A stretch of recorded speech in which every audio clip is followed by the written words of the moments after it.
Beastials here, coming at you with a new Yu-Gi-Oh video.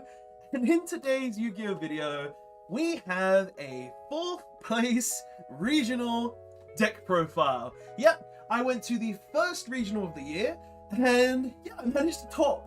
And I came 4th on a really weird record.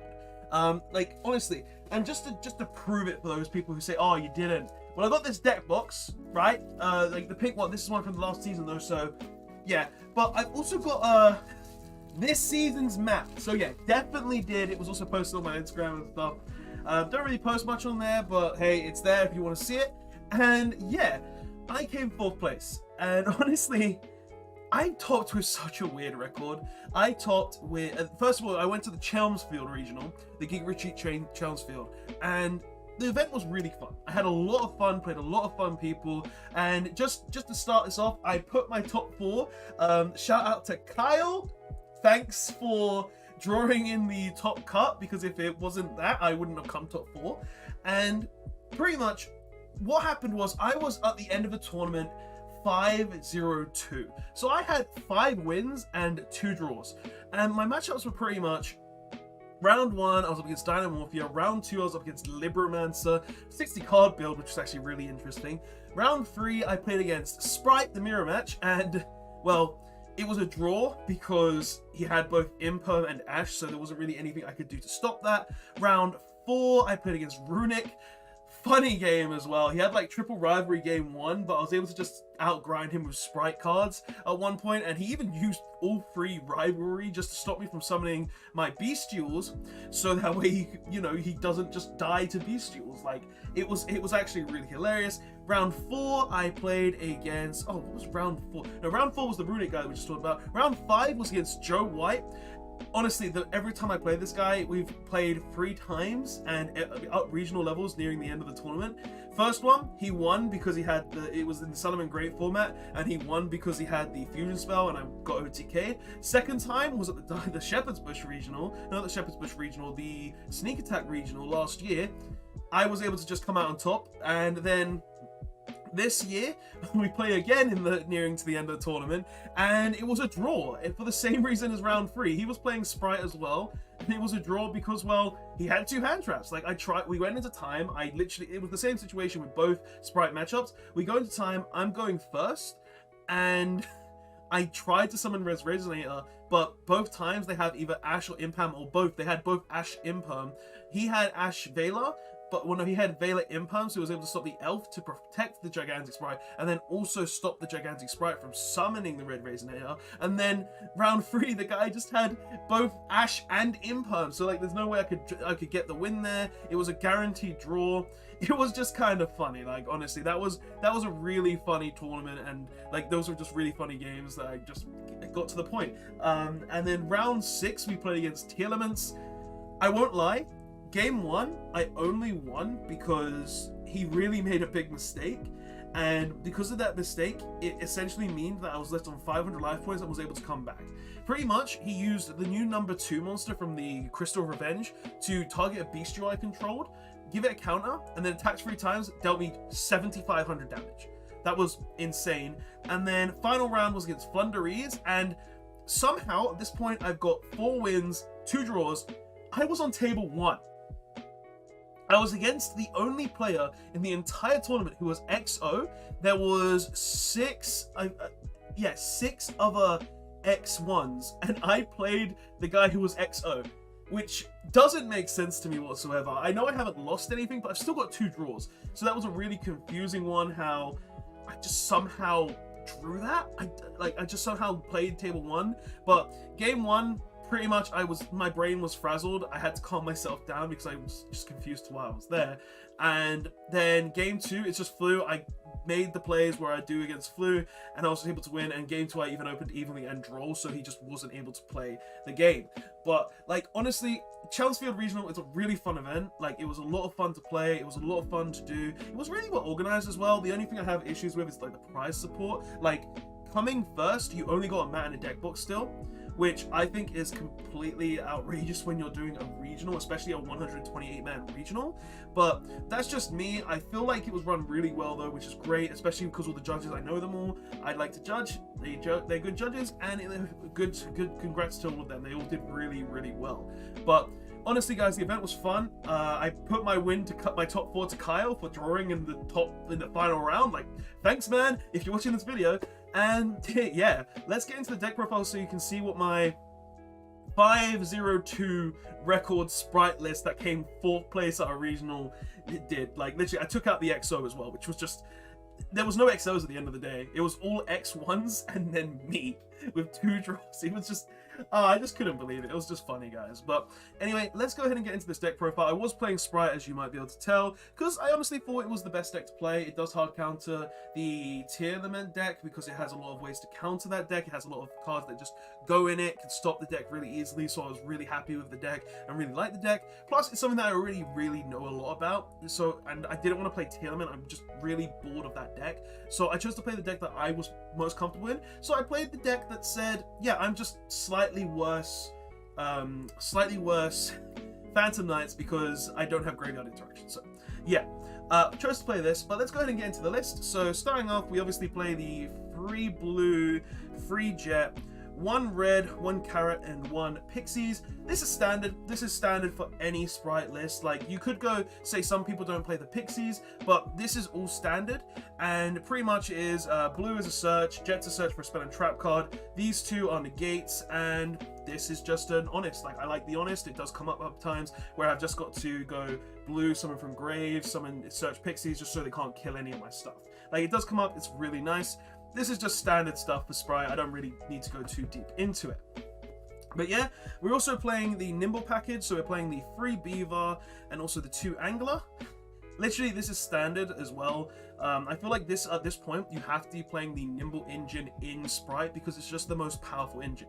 Having the ability to just send Angler to the graveyard and then summon 2 level 2s is just really strong. It gives you an extra body, and it just guarantees that 2 level 2s is just going to be full combo every time, and you'll be able to end on at least double Toad. So you have to be playing this engine regardless, and it's just really, really strong. Like, being able to go into Sprint, send Angler, summon 2 Beavers is good, and you have to play 2 Angler as well, because the whole fact of the matter is, if you go open a Beaver and you don't have any other plays, you have to normal that Beaver, and if you only have 1 Beaver in deck or no Angler in deck, you can't go further. So you want to be playing 2 Angler and then 3 Beaver, just so you can always guarantee that you can get a lot of resources out there. So that's pretty much the whole reasoning behind the 5 engine, if for those who don't know. But that's pretty standard as well in Sprite nowadays. Like, it's not really any different. For me, I've been seeing people play 3 of this. I don't understand why, but I play 2 Swap Frog. Whole logic behind this is you do not need the 3rd. No one's playing DD Crow, no one's playing ways to banish it from the graveyard. You're going to make Toad every single time because you summon the Swap Frog off the Gigantic. So I personally play 2, I like it at 2, I think it's fine at 2. It's a decent 2 of, and it just says make Toad, so you only need 2, I like it at 2, I'm happy with it at 2. Those who say, oh, but you want to open it, I don't want to open this. I'll summon it off Gigantic. If I do open it, it's fine.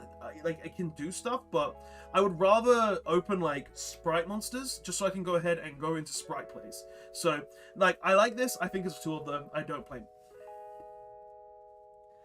Next, onto Beastials, because I'm not losing to tier. I don't care. I play 3 Magnamart, 3 Druis Worm, and 2 Surin. So I played this ratio of Beastials for a specific reason. 1, this card says search any of these or add any of them from the graveyard. So you want to play 3 of this. I play 3 Druis Worm because Druis Worm is the best Beastial outside of Mega Heart, because it says whenever it's sent to the graveyard, you get to send any special summon monster your opponent controls to the graveyard. So it's just 3 removal. This card came in clutch against my Dynamorphia main game 1 because he made his Rexstrom, and then I just summoned the Druis Worm, tapped into the Rexstrom. Druis Worm sends the Rexstrom to a graveyard, and I just can win from there because I'm not under basically Mystic Mine at that point. And then you play 2 Surin because this is the worst one. You do not want to play 3 of this. You only play 2 of it because 1, it's searchable. 2, it gives you an extra name to use in the tier matchup, because ideally you want to open up 3 different names. So these are, you play 3 different names. And free, it's just a big body. Like, that's the main thing with all of these. Even though they all have uses against teal elements, and I can use them in this deck, these are all big bodies that can be an additional link material. It can be an additional body to just deal 25 damage, and they're just all really, really strong in their own regard.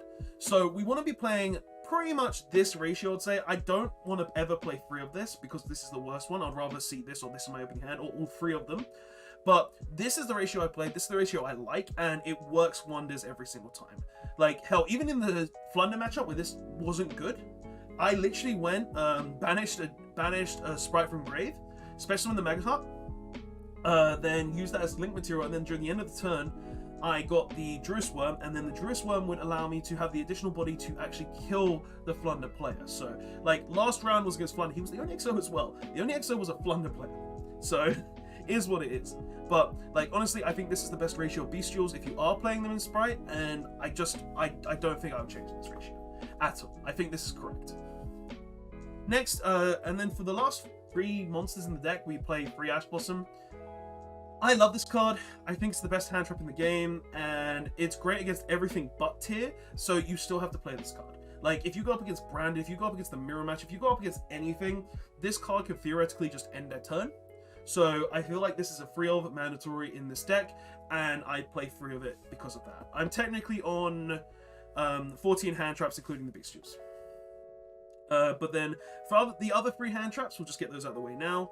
We play the 3 Imperme. This is technically the 2nd best hand trap in the format, outside of the Beastials, obviously, because this card can just say no to literally any monster effect. So it can say no to a lot of different stuff. It can say no to Kalos, it can say no to Sprite effects, it can say no to Sprint, it can say no to basically a lot of things. And honestly, every time that I set up the Imperme, I was going for game in time against the Sprite players. They had the Imperme and I had the red. If I had the main reason I lost was because they had both. But if I had both the red and the carrot, they just lost. But because of it, Imperme was here, I always took the red route because it's more likely for them to open Ash or Vela or a hand trap they can use because they're most monsters. But this card is just, it's so good, it's so strong. It's just, in my opinion, probably the best hand trap in the game. There's really no downsides to Imperme. Hell, it can't even be, your opponent can't even activate tactical talents under it, so there's no real reason to hate the card. Going into Sprite spell and trap cards though, we're playing obviously the free starter. Gets your blue, gets everything, pretty standard as well. 1 smashes and also 1 double cross. This is the whole Sprite package for the spells and traps. Pretty much summons any from deck, banishes anything I don't like, and I'm going to Snatch Steal, summon my 3rd Toad, or just go ahead and attach a monster to my material. Like, even in the last round of the regional, I opened a pretty bad hand. I opened Foolish, plus an Angler, plus a Magnamut, plus double cross and Imperme. I won that match for the pure fact that I double crossed and stole the Imperme. He summoned Imperme, he tried to attack me, I stole his Imperme with a double cross. If it wasn't for that, I would have lost, and literally this card is just absolutely insane. This card is crack, I don't care. Like, you have to be playing in the deck. I would like to play 2, but there's just not enough space. It really is. And then the rest of the spells, we play Free Prosperity. It's just an additional consistency card. You only ever banish 3 of it, and you don't really need to do more. So that's pretty much why that's there. 1 Foolish Burial. So if we open this, we just send Angler, go into full combo, pretty much basic there. And then 1 Called By, just as an additional way to stop hand traps and stuff along those lines. But that's pretty much the whole list. Honestly, I like the main deck. There's nothing I would change. I'm really happy with it. I think it is like a really strong Sprite list. Like, I know some people play different choices, they make tactical talents, they play different hand trap ratios, they play free swap frog. I don't agree with that in any way, shape, or form. You don't need the 3rd. Like, I know people do different things, but in my opinion, I'm very happy with my list. There's nothing right now that I would technically change, so I don't really have a reason to say that there's anything different. Like, I'm very happy with the main deck. Like, honestly, I don't have any changes. But going on to the extra deck though, things in the extra deck, I think that a lot of it's pretty standard as well. For instance, we play the 1 Sprint and also the 3 Elf. I think this is pretty standard. Like, there's no real differences here. You play this regardless. Like, you need to play 3 of this for the grind game, and this just goes ahead and sends your Angler. So we play 3 of that. 1 of that. Then something I was playing, but I'm seeing a lot of people cut, and I don't agree with them cutting this. 1 Pit Knight. This card is insane. This card also just won me my Flu matchup. In my Flu matchup, I couldn't always get to Toad. So what I did instead was I made the Pit Knight with Elf. And essentially what this does is it gives you an additional Imperme to go ahead and negate their Egglin. And if you have Pit Knight plus Elf, Elf is going to recur something, Pit Knight's going to negate their Egglin, and they're not going to be able to play the game. So honestly, in my personal opinion, Pit Knight is insane, and anyone who's cutting this for the Codebreaker engine, I don't agree with. Just having a monster that says I can put your attack points to 0, I can negate your effect, and also can come back just like Codebreaker Sword Virus thing. Like, I generally think this is a better card, so I play this over that 100%. Next, also pretty standard, we play one Charmer. Honestly, I used it probably, I want to say 2 times. I summoned it at least 3, but I think I used its effect 2 times. And why we used this card is because it generally just says, I'm going to steal your Sprite from the graveyard, I'm going to steal your Merrily from the graveyard, I'm going to steal anything from your graveyard that's dark, and I'm going to utilize it to make more Link players, I'm going to utilize it to make Xyz monsters. It's generally just there to give me an extra thing, or just steal something from grave so I can get them more damage. That's all it's for. It did at one point, I think, steal a Mega Heart, and I used its effect to search the deck, but that's all it's there for. Like, honestly, this card doesn't come up as much as people think, but you need to play the one, because when it comes up, it can win you the game. And then the last Link monster we actually play is one Nightmare Phoenix. Yeah, I just played this because I wanted back row removal. I wanted some sort of back row removal in the extra deck. I had the space, and I chose to be like, yeah, I'm going to put a Nightmare Phoenix in it, and I used it. I used the Nightmare Phoenix, I popped the back row, and it won me the game. Yeah, like, what do you want from me? He had one set card. I was like, okay, you know what? I'm just going to put these 2 monsters into Nightmare Phoenix, and then I'm going to win. That's all there is to it. Nightmare Phoenix is a good card. Going on to XCs though, we're playing for the Zeus package, I guess we'll start off with. We're playing 1 number 2, 1 Downer Magician, and 1 Zeus, obviously. This is just standard Zeus package. There's nothing really to go into it. Like, the only change here really is number 2, which I think is an insane card. Like, this is standard for, like, any Sprite deck. Like, double Zeus, just send whole board to graveyard twice. It's like, it's a good thing, and you don't need to really explain that. But the Sheninja here, the Shadow Mosquito, is basically here for a few reasons. One, I learned something really cool throughout the regional, where you can literally just have this and like 3 other monsters. If your opponent has a Beastial, they're taking 7,500 damage. That's hilarious. I loved it. And 2, this card can't be destroyed by battle, and you take no damage from battle involved in this card. So I play this card because I don't take any damage. It's a wind monster, so it can deal with stuff like Barrier Statue technically, because when I attack, I can just go ahead and turn that monster to 0 to no effect. If we can get to it, of course. Like, there might be times where we can't, but it is an option.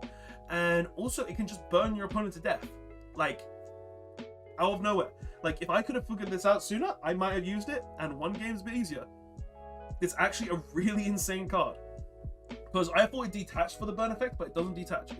It's a very, very strong card. And I think this card is probably one of the better new cards coming out of Crystal Revenge. Continuing on though, we are also playing the standard double gigantic. I'm not going to go into it. It summons a Sprite or any level 2 from the deck and locks the turn for level 2s, link 2s, and rank 2s. No real need to explain that. One cat shark. It didn't come up, but if it did, it was there to OTK with gigantic Sprite. So it's there for when we need it, and it does come up at times. And when it does come up, it just wins us the game. So we have to play it. One Onimaru. I summoned this. It won me the game. This card just says remove any monster. It's very good. I will not change it. And then finally, the one Toad. It's Toad. It goes ahead and negates. We make it 3 times in a row, so it's just really strong. I'm going to keep summoning it back and keep negating your stuff. Simple as that. But that's the main deck and extra deck. I wouldn't change anything still. I'm very happy with it all. It's just very, very strong. And then going on to side deck though, starting off with the Time of the Round card, my Time Fury card. We're playing one Red Resonator. It did resolve once. It resolved against the tier player. Every Sprite player though, we drew. Like, we drew every time. And the funny thing is with the Sprite players, I technically could have used Starter, but if I did, I would have lost those games. So it's a good thing that I didn't. But yeah, we play the one Red Resonator. Very good card. Just says gain life points instead of burning your opponent. So it does come up. It's very useful. One Pancratops. I sided it in. Never saw it. It could be something else. I don't know. I just put it in because it was a one-of that I thought would be good. Simple as that. Free Droll. Oh, Droll is insane. Like, when you're in a format that has Flunderies, Dark Rulers, Sprite, all of these cards that really, all these decks that do need to search a lot, card is insane, card is nuts. I'm never cutting this card. I think this card is insane right now. Free D-Shifter. This is just for tier. It only came in against tier. Actually, came in against the Libromancer player, but I never saw, actually I saw 2 of them. But I didn't need them because I just evenly lightning stormed him because he gave me an extra draw. Oh no, that was the Runic player. The Runic player gave me an extra draw, and I had 2 of these in my opening hand. I evenly lightning stormed him and just won because of that. So yeah, but these are really mainly just here for Ishizu. Like, I just don't want to deal with that deck, so we play cards to stop it. And if we do put in the Dimension Shifter, we also put in 1 Gamma Burst just so we can guarantee that we can OTK.